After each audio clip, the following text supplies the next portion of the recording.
All right, guys, welcome back to Real Talk with Andres and Heather. It's time for one of our favorite segments. And my the asshole, real estate edition.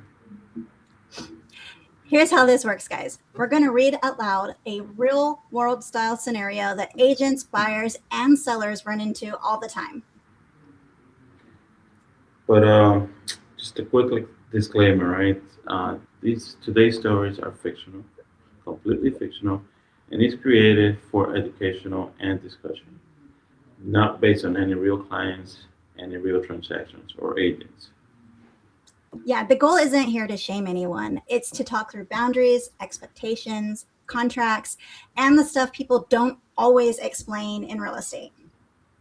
And by the end, we'll decide is this really helpful, reasonable reaction, and was someone actually an asshole? All right, let's get into it. All right, I'm going to read today's scenario and then we'll break it down and dissect it and discuss it. All right. Let's do it. All right. I'm going to pull it up. It's on my phone, so I'm going to read it from my phone. Maybe. Here we go. All right. Am I the asshole? Am I the asshole for firing my buyer after they went behind my back to contact the seller? Before we even dive in, have you ever experienced that? Has someone gone behind your back and contacted the seller?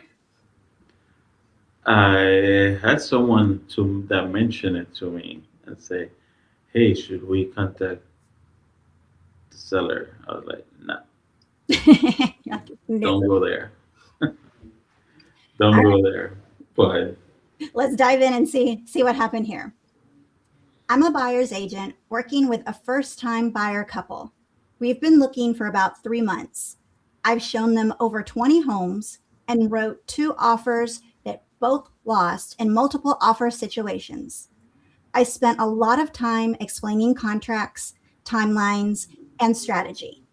They were very nice, but very emotional and kept saying they didn't want to overpay, even though the market data showed prices were moving up. We finally found a home they love.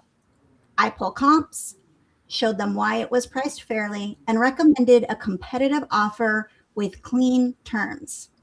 They said they needed to sleep on it. The next morning, I get a call from the listing agent asking if I'm still representing them. It turns out my buyers found the sellers on Facebook, messaged them directly, and told them one, they love the house. They were working with an agent but felt pressured. They wanted to keep things simple and save everyone money. The sellers immediately told their agent. When I confronted my buyers, they said they were just asking questions. We didn't think it was a big deal. Agents make too much, anyways. We thought maybe we could get a better deal. I explained that contacting the sellers directly violates the spirit and oftentimes the terms of the contract. It puts everyone at risk legally, and it completely undermines my ability to negotiate for them. They apologized, but then asked me to still write the offer and said they expected me to reduce my commission if the deal worked. At that point, I told them I was no longer comfortable representing them and terminated the buyer agreement per the contract. They're now telling friends I abandoned them and chose money over helping people buy a home. So, am I the asshole for firing my buyer instead of just letting it go? I don't think so. I think that did the right thing. That's the reason why the contract is in place to protect their best interest. And obviously, they didn't see that. But at the same time, as an agent, you know, you're working to represent them in their best interest. You're working with other agents, with other uh, buyers and sellers, right? You Yeah. have boundaries that need to be respected. You have uh, a work ethic that you respect, that you want others to respect. And obviously, the clients in the situation that didn't respect any of that, right? So I think it was the right decision. Not the agent was not an asshole. On the contrary, I think the buyers were the asshole in that particular scenario because they're trying to undermine him and what he's capable of doing for them. Not realizing that it hurt them at the end, right?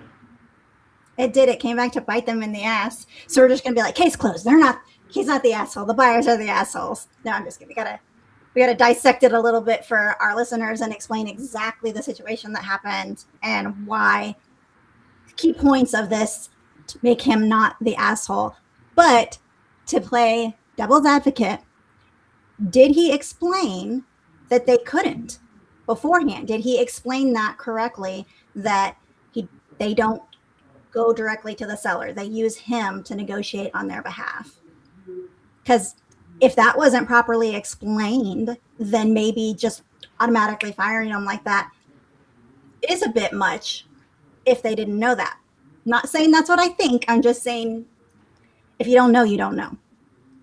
Well, when you're going over the disclosure, right, of what you're doing for them on their behalf, you're mentioning all of these things and why they have to go through you in that particular for every step of the transaction for their best interest. Yeah. So that's part of that process there. So the fact that they were just going around, I think they were just looking for a better deal and it backfired on them. I You do know, too. I do too. because now not That's only why did it's they, important that you read that part of the contract to your buyers when you're having them sign your buyer brokerage agreement. not only did they get fired by that agent, what if the next agent doesn't give them a commission cut? Now the sellers know what the buyer's interest is. What if they no longer lower, you know, given the same offer? Hmm. Now they know they have a stronger case. They may not get the property at the same price, same terms that they were looking to get prior to them reaching out to the seller directly. So And it they made doesn't themselves always, shady. They made themselves look yeah, very shady to the sellers. yeah, Um, at the end, they say that they're telling their friends. So I'm assuming in this made up scenario, they know people together. They have joint common friends. They're telling their friends that the agent chose money over helping somebody buy a home, get into a home. What money? They didn't close. He didn't make any money. So all the work that he did showing them 20 homes, I think it was, and writing two offers, negotiating with those agents to try to get under contract, the agent didn't get paid for that. So what money? I hope he had a retainer fee, right? That's something that people don't consider, right? You put all this time, all this effort to helping someone, and at the end of the day, they come out with something like this. And it's like, oh, it's unfortunate, but it happens. It does. It does happen a lot. I don't think a lot of times people who aren't in the industry realize how much work goes into real estate before we even go under contract. It does, exactly. You know, there's so much that gets overlooked that they just think, oh, go see a house, write a contract, that's it. You get the keys. So And we have too in many people doing that. If that was the your case, in your opinion, and I know it's keep in mind this show there's agents that are listening and people that are listening all over the country, so it's not particularly for one particular state, and all of the laws are different in real estate in different states, so the questions we'll go over next are kind of just kind of broad.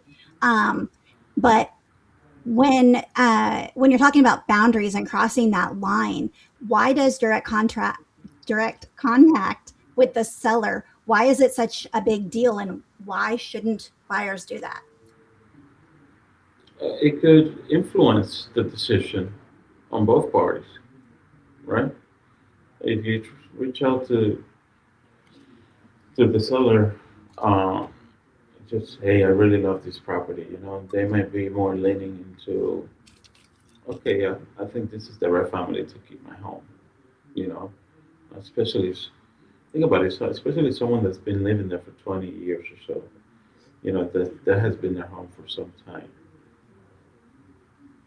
They might want to be careful about who gets the property next because they still have some emotional attachment to that property, you know, and and having that direct contact would really influence that offer Hmm.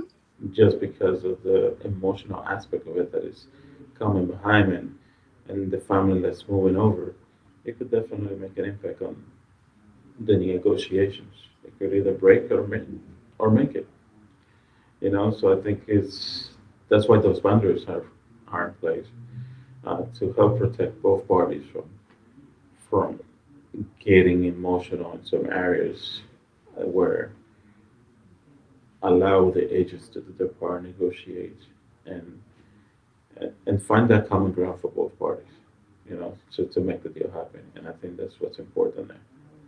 And You it know, sometimes definitely, like you said, it definitely does affect the negotiations because let's paint this picture. Let's, kind of what happened in the story. Let's say you're my agent, you're representing me. I call the sellers and I'm like, oh my God, I love the home. I have to have your home. I love it so much. Pick me. And then you go to try to negotiate and you're like, no, we're not coming up any more money. This is our final offer. They're going to be like, that's bullshit. They love the house. They want the house. So, you're going to lose all that negotiating power you have because they already know your mindset. They know that they have you on the hook. You don't want to walk because you're in love with the house. yeah, and that's huge. That's huge. If they know all this little aspect, and even you know, you could say, hey, they might be more lenient to bringing the price down if they know how much we love the property. That's BS, right? Because at the end of the day, the seller's selling the house for a reason. We don't know what that reason is, right? And and it could be the net profit on that property. So they're looking to get as much as they can from that sale. Your emotional aspect and attachment to the property as a buyer may not mean anything to them. They're looking to get as much as they can from that house because they have other responsibilities as well, right? That they need to take care of. We don't understand, the other angle situation when you're representing one side. So coming in and having that direct contact completely could throw everything out for you. So just leave it to the professionals, and allow them to work and find those details that will get the deal make for both parties. Exactly. And explaining the contract, your buyer brokerage agreement, or your listing agreement if you're listing the home for them, it's very important that you understand the agent, the contract, so that you can explain it correctly to your client. Because when the client and then just rushing them, have them sign it, that's not necessarily great because then you run into situations like this. So yes, you want them to sign the contract, but you also want them to know the contract and you know the contract so that as you're going through it and you're explaining these things to them, they know that you know, and then now you know that you explained it to them. So they can't come back and be like, oh, well, I didn't know I wasn't supposed to do that, or I didn't know we couldn't do this. So I think a lot of times agents are in a hurry to just get that lead to turn into a client and they just want them to sign on the dotted line, that they rush over all of the important stuff because let's be honest, most people don't read contracts. They really don't, Yeah, even when buying a house. they don't. And like I said, it's one thing reading it and going through it with them. I also think it's important to explain it to them in their verbiage, right? Like for instance, I work a lot with Hispanic community. I like them to understand every step of the process in their language, in Spanish, but I also understand, okay, who am I speaking to? What words do they use often? How can I take these, what it says in this country, and simplify it for them to understand it, that they can capture what's in those lines, right? Because you can put a contract in front of them in Spanish, but they may be familiar with all the words that are there, So they're gonna look at it and be like, okay, what does that mean? It's in Spanish, and you may assume that they understand what it says there, but they still may be like, okay, I don't get it. So it's very important to look at the details and understand who your client is and how you can pretty much put that in a verbiage that they are comfortable with, that they understand. Because for me in Spanish, the dialogue changes from one country to the next. Like, no kidding. I could say something with my Dominican language, and it means something else for my wife, who she's from Mexico, and her dialect is slightly different. So it's important to recognize those details in the process and ensure that they're understanding based on who they are. Because, like I said, you can put it in Spanish in front of them, but not necessarily mean that they understand what it says there. Yeah. And so, like I said, you got to go through that process, but understanding your client and making sure that they get what is in front of them. Very important. Probably the most important thing. Otherwise, they don't know the process, and you're kind of screwed. Do you think No, lack of explaining the contract, or maybe just even lack of knowledge to begin with, is why a lot of agents let bad behavior from their clients slide instead of? Because I hear a lot of times agents complain about like horror stories or nightmare clients, but they kept working with the client. They saw it through, and it was when they could have jumped ship. It was before they were under contract. It was before they were like mid transaction. Why do you think agents continue to work with somebody when they know it's not going to end well? I think most of all is where the agent's position is at. It's not necessarily the understanding on the contract, but where the agent's position is at. If you're running your business well, if you're running your real estate business quite well, you can say no to any client that you want, right? You don't have to work with anyone that comes on the front door and not, hey, can you help me buy a house? Can you help me sell this house?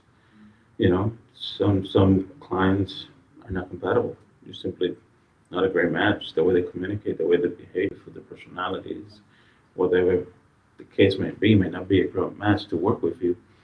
And if you're in a position to say no, you can easily turn those down. I think the problem is some agents maybe need um, to take over on clients that they normally would not work with. You know, if you have your systems, your boundaries in place, clients will respect that. If you have those boundaries in place and you let them know up front about what those boundaries are, they will respect that. But if you don't have any boundaries, people are going to walk all over you. True. So I think we're pretty much in agreement in this case. This was a professional end of the relationship, not a reactive reaction to what they did, which I'm not saying it's not 100% reactive. So, like, do you think maybe he could have had a talk with them, set expectations again, and been like, I'm going to give you one more chance? Do you think you would have done that in that situation? Or do you think you would have just been like, no, we're done? From the sound of it in this scenario, it looks like they were already frustrated with their client. Showing over 20 properties, putting multiple offers, uh, and then just not committing to moving forward. I think that was just the end, the tip of the table, right? They're like, okay, I'm done with this. So, no, I don't blame them for that. That was the right decision. And again, sometimes the headache is not worth it. The last thing you said cut out. What was the last thing you said? It cut out. Sometimes the headache is not worth it. Yes, sometimes a headache is not worth it. I would have done the same thing. So. Yeah, and it especially when they were like, um, they wanted him to write the offer anyways, and then cut the commission that he was supposed to make, saying that they'd already said, agents make too much money.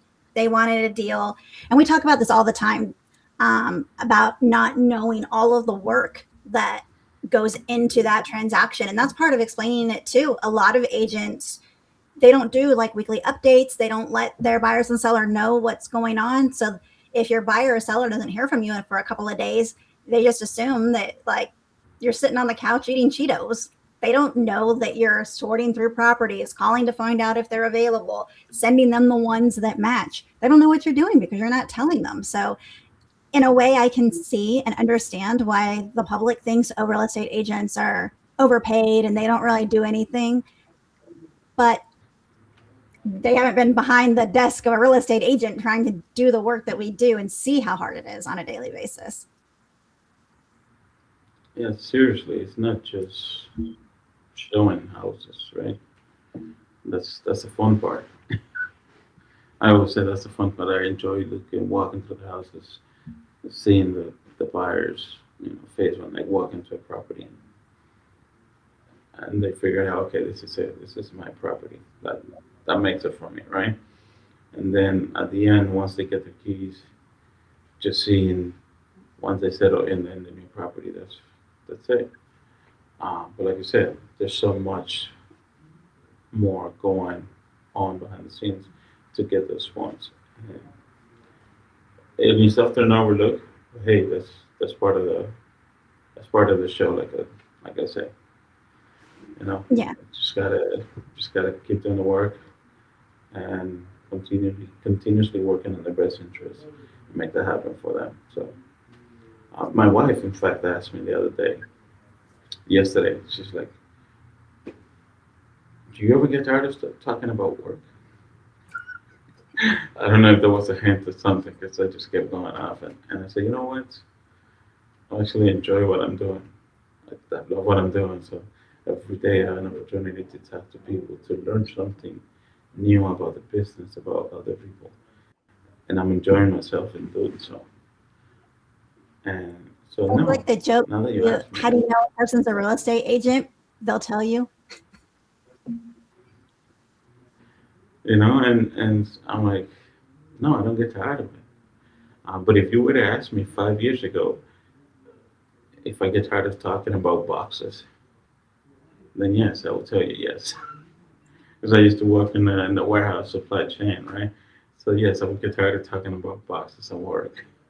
But now you ask me if I get tired of talking about work, it's like no, I'm always looking for work. Actually, every conversation is an opportunity to learn more about work and get somebody to buy yourself. So no, You have to love it. If you don't love it, then you're going to be one of the ones that we talked about on Tuesday that leave the business.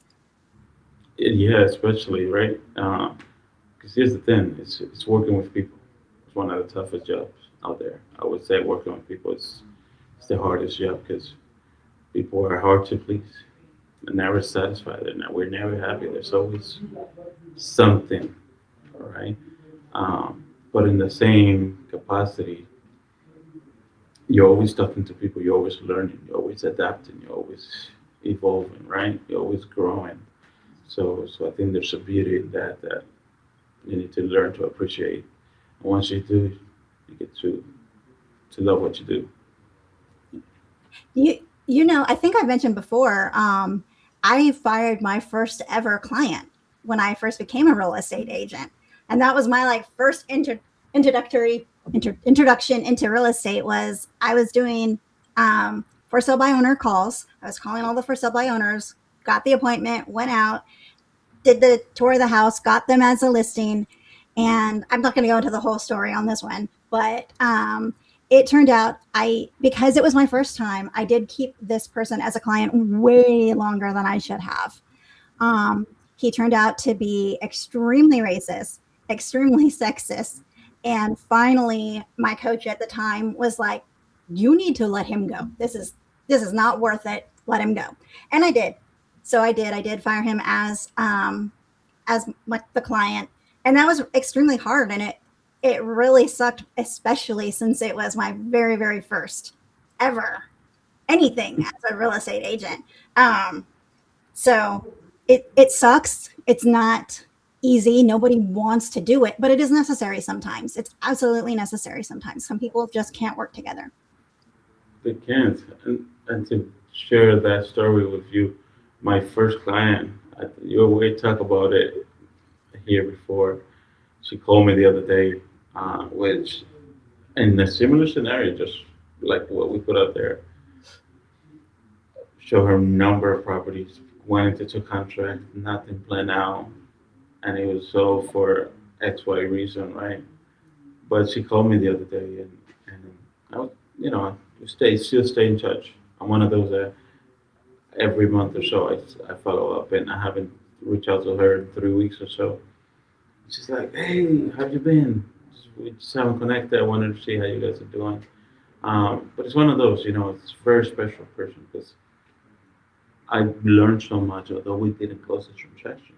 I learned so much in the process from that particular transaction. So I'm really grateful on how that transpired because that just really put so many other things into perspective that otherwise, you have to go through them in order to learn and to figure those things out.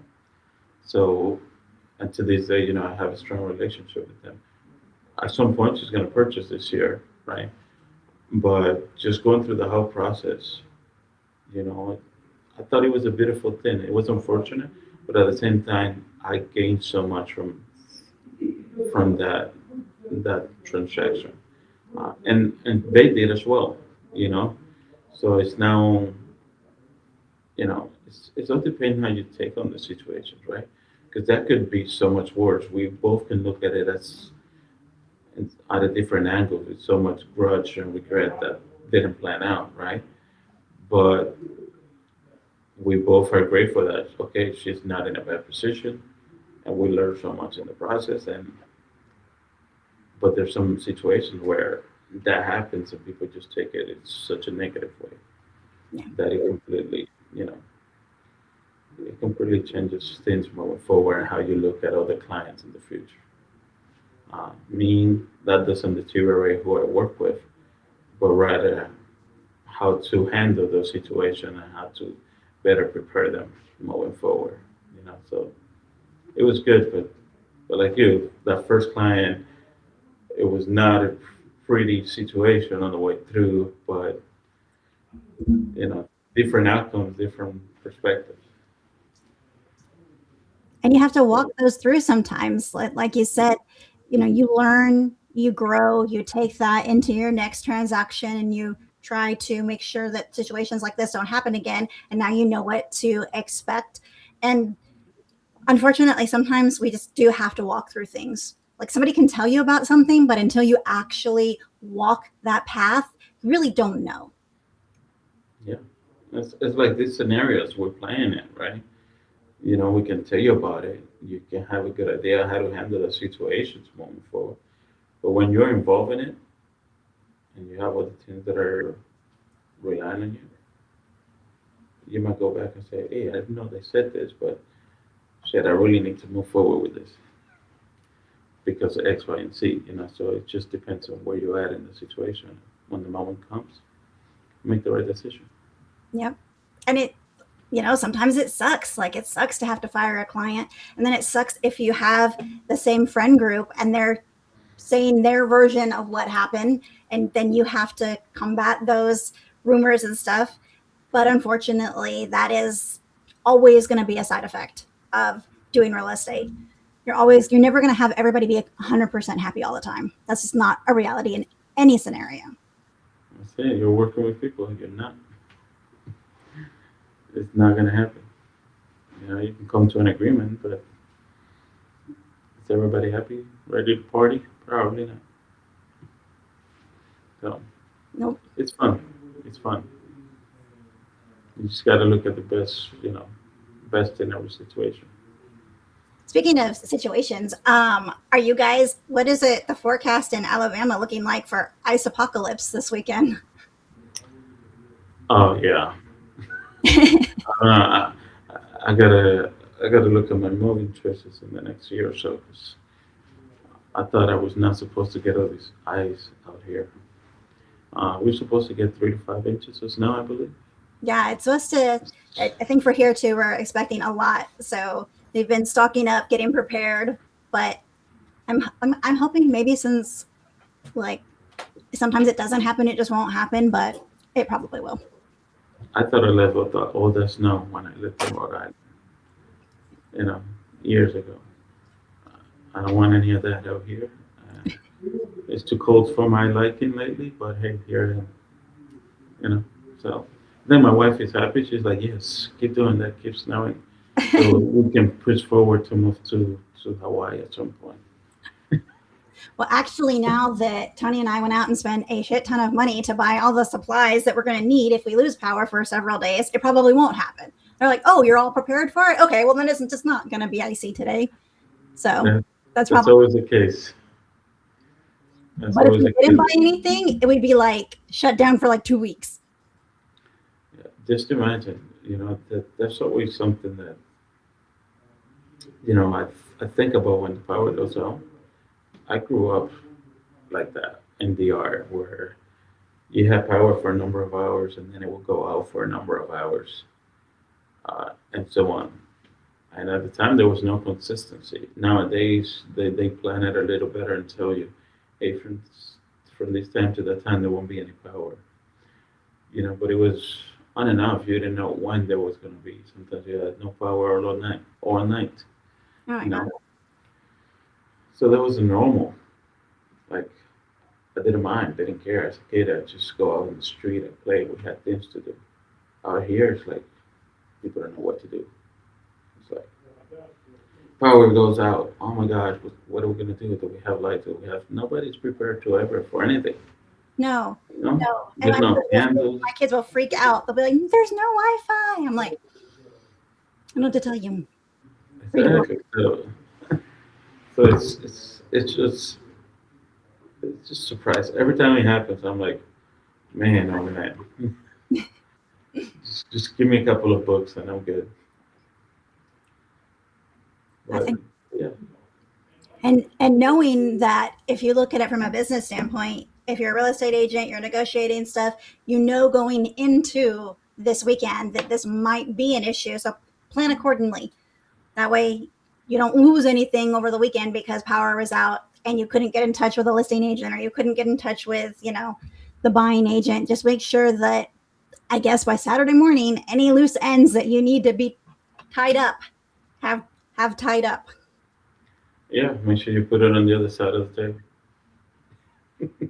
Yeah. Tie it Some, up. some people might want to extend due diligence. If you're under contract, you might want to extend due diligence and get that signed before this weekend's over. Right. I Just just got saying. some documents signed and sent over, so it's fun. Yep. But it looks like we are at the top of the hour now. That went by quick, huh?